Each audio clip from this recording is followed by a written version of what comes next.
Well, Moana 2 is pretty much everything I expected. Except for the nipple twist. That was unexpected. So, Moana 2. Basically, everyone's coming back except for this guy, which is kind of important. Moana now has the task of trying to connect all of the islands by finding this lost island that was taken by a storm god thing.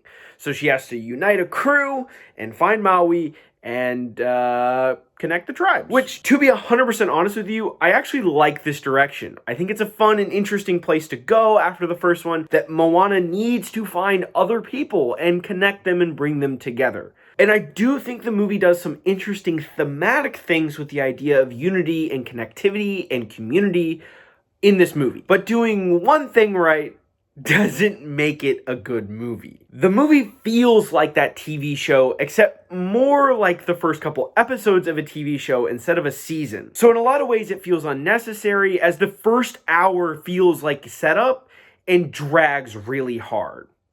Which is bad when your movie is an hour and 40 minutes.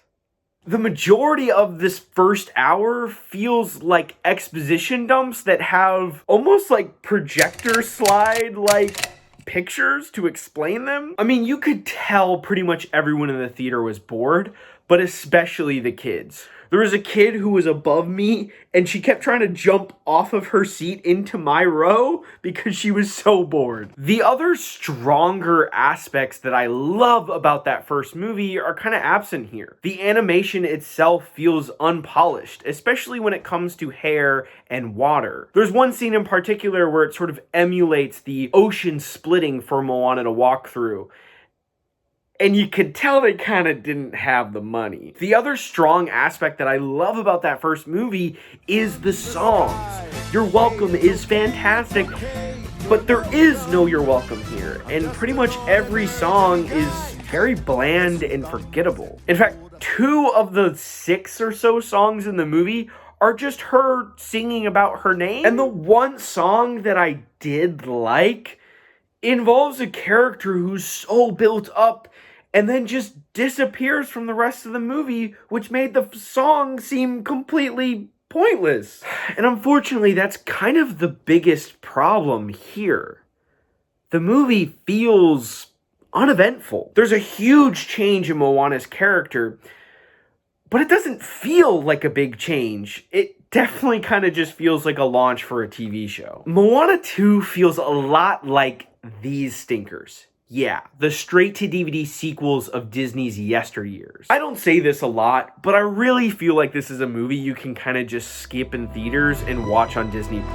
Anyone who knows me knows that I never say stuff like that. So Moana 2, on my scale, is not good.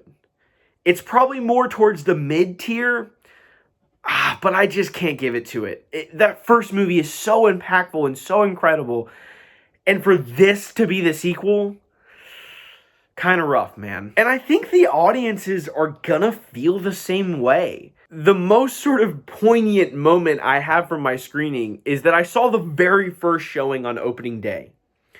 And when the title card came on for the first time, it was like going bananas.